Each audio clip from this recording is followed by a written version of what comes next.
ఓం నమః శివాయ శ్రీమాత్రే నమః. మిత్రులకి శ్రేభిలాషులకి అలాగే ఇంతగా ఆదరిస్తున్న యూట్యూబ్ ప్రేక్షకులందరికీ కూడా పేరు పేరు ధన్యవాదాలు. మిత్రులారా, మీ అందరికీ పరాదేవత ఎల్లవెల్లలా మీతో ఉండి మీ మనోవాంఛ నెరవేర్చాలని మనస్ఫూర్తిగా కోరుకుంటున్నాను. 2025-26 విశ్వావసునామ సంవత్సర వృషభ రాశి వారి ఫలితాలని తెలుసుకుందాం. అంతకుముందు వీడియోలో మేషరాశి వారు తెలుసుకున్నాం. ఈ రాశి వారికి గత సంవత్సరం అనేక రకాలైన ఆర్థిక ఇబ్బందులతో సతమతమయ్యారు. కానీ ఈ సంవత్సరం ఆ ఇబ్బందుల నుండి ఎలా బయటపడతారో ఈ వీడియోలో తెలుసుకుందాం. ఈ రాశి ఫలాలు బాగా గుర్తుంచుకోండి. చెప్తున్న రాశి ఫలాలు మీ రాశి ఆధారంగా చెప్తున్నవి. ఇవి కేవలం మీకు అవగాహన కొరకు మాత్రమే. అందులో చెప్పిన విధంగా యాస్టీజ్గా జరుగుతాయని మాత్రం మీరు భ్రమలో ఉండకండి. దైవానుకూలత ఉన్నప్పుడు ఇవి ఏమీ కూడా పనిచేయవు. ఎందుకంటే చాలామంది మా రాశి ఇలాగే ఉంది కాబట్టి ఇలాగవుతుందని ఒక ట్రాన్స్లోకి వెళ్ళిపోతుంటారు. ఆ ట్రాన్స్లోకి వెళ్ళకండి. భగవద్ ధ్యానం చేస్తే సమస్యలన్నీ తొలగిపోతాయి. ఇవి మీకు ఒక అవగాహన కోసం మాత్రం చెప్పే పరిహారాలు మాత్రమే, అది గుర్తుంచుకోండి. ముఖ్యంగా ఈ సంవత్సరం ఈ రాశి వారికి, వృషభ రాశి వారికి ఈ సంవత్సర ఆరంభం అంటే మీకు శని మీ రాశిలో 11వ ఇంట్లో ఉండటమే ప్రారంభం నుండి. అలాగే మే 18 తర్వాత రాహు మీకు 10వ ఇంట్లోకి మారడం, దానివల్ల ఉద్యోగము అలాగే ప్రజా జీవితంలో కొంత ప్రభావం అనేది ఉంటుంది. అలాగే మే వరకు మీకు గురువు వల్ల ఆత్మవిశ్వాసం పెరుగుతుంది. అలాగే మే 14 తర్వాత గురువు 2వ ఇంట్లోకి వెళ్ళడం వల్ల మీ సంపద అలాగే మీ కుటుంబ జీవితం మెరుగుపడతాయి. అలాగే సంవత్సరం చివరిలో అంటే 2026 మార్చి ఏప్రిల్ గురు ప్రభావం వల్ల సంబంధాలలో మార్పులు కూడా కొన్ని కనిపిస్తాయి. ఇప్పుడున్న గ్రహ ప్రభావం. అలాగే ఇప్పుడు జాతకులకి ఈ రాశి వారికి ఉద్యోగం ఎలా ఉందో తెలుసుకుందాం. ఈ సంవత్సరం ఉద్యోగంలో ఉన్న వారికి చాలా ముఖ్యమైన సంవత్సరంగా చెప్పవచ్చు. ప్రారంభం నుండి స్నేహితులు అలాగే మీతో పాటు ఉన్న సహ ఉద్యోగులు సహాయం లభిస్తుంది. మీరు అభివృద్ధి పొందడానికి అవకాశాలు ఏర్పడతాయి. మే 18 రాహు ఎప్పుడైతే 10వ ఇంట్లోకి వస్తాడో మీకు ఆకస్మికమైన అవకాశాలు కూడా కలుగుతాయి. అలాగే ఈ సమయంలో కొన్ని జాగ్రత్తలు కూడా మీరు తీసుకోవాలి. ఎందుకంటే మీ పైనున్న అధికారులతో మీకు సమస్యలు రావడానికి అవకాశాలు ఉన్నాయి. అలాగే ఈ సంవత్సరం ద్వితీయార్థం మీరు కోరుకున్న ఉద్యోగం అలాగే మీరు చేస్తున్న ఉద్యోగంలో పదవి ఉన్నతమైన అవకాశాలు పెరుగుతాయి. అంటే ప్రమోషన్ లాంటివి కూడా లభించడానికి అవకాశం ఉంది. అలాగే ప్రభుత్వం ద్వారా కూడా గుర్తింపు పొందే అవకాశం ఉంటుంది. అలాగే కొంతమంది ఈ రాశివారు ఇంటికి దూరంగా ఉండి కూడా పని చేయవలసిన అవసరం రావచ్చు. అలాగే ఆర్థిక పరిస్థితి ఎలా ఉందో తెలుసుకుందాం. ఈ సంవత్సరం ఆర్థిక పరిస్థితి బాగుంది. డబ్బు బాగా వచ్చే అవకాశాలు కనిపిస్తున్నాయి. తెలివిగా పెట్టుబడులు పెడితే మంచి లాభాలు కూడా వస్తాయి.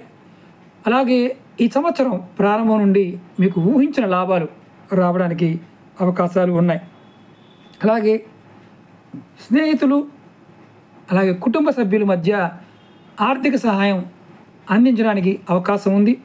అలాగే మే 14 తర్వాత గురువు 2వ ఇంట్లోకి వచ్చాక మీ ఆదాయం పెరుగుతుంది. అంటే మే మధ్య నుండి మీ ఆదాయం పెరగడానికి అవకాశాలు మెండుగా ఉన్నాయి. అలాగే ద్వితీయార్థంలో ఈ సంవత్సరం ద్వితీయార్థంలో అంటే మనకి కరెక్ట్గా దీపావళి సమయానికి వచ్చేసరికి మీరు ఆదాయాల్ని పెట్టుబడి పెట్టడానికి ప్రయత్నం చేయండి. మార్కెట్లో కావచ్చు, సొంతగా ఇల్లు కొనడం కావచ్చు, సేవింగ్స్ కావచ్చు, మీకు బాగా కలిసి రావడానికి అవకాశం ఉంది. అలాగే మే 18 తర్వాత అంటే ఈ మే 18కి ముందు వ్యాపారంలో తొందరపడకండి. అనవసర ఖర్చులు తగ్గించుకోండి. అలాగే కుటుంబ పరిస్థితి ఎలా ఉందో తెలుసుకుందాం. ఈ సంవత్సరం కుటుంబ జీవితం చాలా ఆనందంగా అద్భుతంగా ఉంది. కుటుంబ సభ్యుల మధ్య ప్రేమ అభిమానాలు పెరుగుతాయి. కుటుంబంతో కలిసి మీరు తీర్థయాత్రలు ప్రయాణాలు చేయడానికి అవకాశాలు చాలా మెండుగా ఉన్నాయి.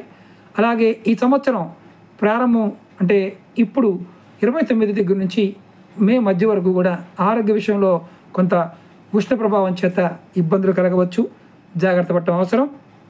అలాగే మేలో మీ ఇంట్లో శుభకార్యాలు, పెళ్ళిళ్ళు, ఇలాంటి కార్యక్రమాలు, హోమాలు కొంతమంది చేయడానికి అవకాశాలు ఏర్పడతాయి.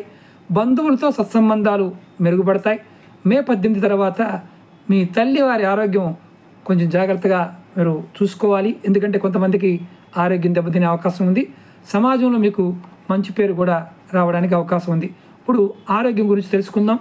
ఈ సంవత్సరం ఆరోగ్యం చాలా వరకు బాగానే ఉంటుంది. ఈ వృషభ రాశి వారికి మంచి ఆరోగ్యంగానే ఈ సంవత్సరం అని చెప్పవచ్చు. అయితే ప్రారంభంలో కొన్ని అనారోగ్య సమస్యలు వచ్చే అవకాశం ఉంది. సరైన ఆహారం తీసుకోండి, సమయానికి నిద్రపోవాలి, సరైన ఆహారం తీసుకోవాలి. ఎందుకంటే మీలో రోగనిరోధక శక్తి పెంచుకోవడానికి ఇది ఒక అవకాశం లాంటిది.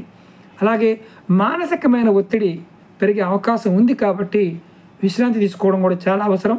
అలాగే మీరు ధ్యానం చేయటం, వ్యాయామం చేయడం కూడా చాలా చాలా అవసరం. అలాగే వ్యాపారం, అలాగే స్వయం సమృద్ధిగా పనిచేసుకునేవారు, అంటే సొంతగా పనిచేసుకునేవారికి ఎలా ఉందో తెలుసుకుందాం. వ్యాపారం చేసేవారికి ఇది మంచి సంవత్సరంగా చెప్పవచ్చు. ఈ సంవత్సరం ప్రారంభం నుండి వ్యాపారం చాలా శ్రద్ధగా మీరు చేయగలిగితే అద్భుతమైన లాభాలు ఉంటాయి. కొత్త వ్యాపారాలు ప్రారంభించడానికి కూడా ఇది అనుకూలమైన సమయం. అలాగే మేలో మీ వ్యాపారం అభివృద్ధి చెందుతుంది. మే చివరిలో పోటీ పెరిగే అవకాశం కూడా ఉంది కాబట్టి జాగ్రత్త పడటం అవసరం. కస్టమర్లు మీరు మంచి సంబంధాలని పెంచుకుంటారు. అలాగే కళల పట్ల స్వయం ఉపాధి ద్వారా కూడా జీవించే ఎవరైతే ఉన్నారో, అంటే కళాకారులు స్వయం ఉపాధిగా, అంటే వారు చిన్న చిన్న చేతి వృత్తులు చేసుకుని బతికేవారు ఎవరైతే ఉన్నారో వారికి కూడా ఈ సంవత్సరం అద్భుతంగా ఉంటుందని చెప్పవచ్చు. అలాగే చదువుకునే విద్యార్థులకు ఎలా ఉందో తెలుసుకుందాం. ఈ సంవత్సరం విద్యార్థులకు కూడా చాలా అనుకూలంగా ఉంది. ఈ వృషభ రాశి వారికి మీకు జ్ఞాపక శక్తి బాగా పెరుగుతుంది. ఉన్నత విద్య కోసం మీరు ప్రయత్నం చేస్తే కొత్త అవకాశాలు మీకు ఖచ్చితంగా వస్తాయి. అయితే మే తర్వాత మీరు చదువు విషయంలో ఒత్తిడి పెరిగే అవకాశం కొంచెం కనిపిస్తుంది. మీరు మానసిక ప్రశాంతత కోసం ధ్యానం చేయండి. అలాగే సరస్వతి అమ్మవారి యొక్క స్తోత్రాన్ని పారాయణం చేయండి. అలాగే ఈ రాశి వారికి ఏ పరిహారాలు చేయాలి, వృషభ రాశి వారికి ఇప్పుడు తెలుసుకుందాం. ఈ సంవత్సరం మే నుంచి మీకు కేతు గ్రహ ప్రభావం అనేది గోచరం 4లో ఉంది కాబట్టి, అలాగే రాహుగ్రహ సంచారం 10వ ఇంట్లో ఉంది కాబట్టి రాహుకేతు పరిహారాలు చేసుకోవడం చాలా మంచిది. రాహు పూజ, అలాగే రాహు స్తోత్ర పారాయణం చేయడం మంచిది. అలాగే దుర్గాదేవి పూజ, దుర్గాదేవికి కుంకుమార్చన, అలాగే శుక్రవారం నాడు, ప్రతి శుక్రవారం నాడు కూడా ఎర్రటి పువ్వులు కొద్దిగా కుంకుమని అమ్మవారికి సమర్పించండి. దగ్గరలో ఎక్కడ దేవాలయం ఉంటే అమ్మవారికి ఇవ్వండి. అలాగే రాహు ప్రభావం నుంచి తగ్గించుకోవడానికి, కేతు ప్రభావం తగ్గించుకోవడానికి ఈ 2 గ్రహాల యొక్క స్తోత్ర పారాయణ చేయడం కూడా మంచిది. కేతు ప్రభావం తగ్గడానికి గణపతి నామాన్ని మీరు రెగ్యులర్గా అనుకోండి. అలాగే ముఖ్యంగా మీరు జంతువుల పాయింట్ ఆఫ్ వ్యూలో భూమిలో ఉండే కలుగుల్లో ఉండే చీమలకి ఆహారం వరిపిండి, పంచదార కలిపి ప్రతి ఆదివారం నాడు ఆహారంగా పెట్టండి. ఇలా చేయడం వల్ల ఈ సంవత్సరం మీకు అద్భుతమైన ఫలితాలని ఈ రాశి వారు పొందుతారు. వృషభ రాశి వారికి ఈ సంవత్సరం అన్ని విధాలా బాగుంటుందని చెప్పవచ్చు. అలాగే మీకు ఈ వీడియో నచ్చినట్లయితే లైక్ చేయండి, ఛానల్ని సబ్స్క్రైబ్ చేసుకోండి, మీ మిత్రులకి బంధువులకి ఈ వీడియోని షేర్ చేయండి. వారు ఎవరైనా వృషభ రాశి వారు ఉంటే తెలుసుకుంటారు. అలాగే మిగతా రాశుల గురించి కూడా నెక్స్ట్ వీడియోలో చెప్తాను. ముందు మేషరాశి గురించి చెప్పాను, ఆ వీడియో లింక్ కూడా ఈ వీడియో డిస్క్రిప్షన్లో ఇవ్వడం జరుగుతుంది, చూడండి. ఓం నమః శివాయ, శ్రీమాత్రే నమః.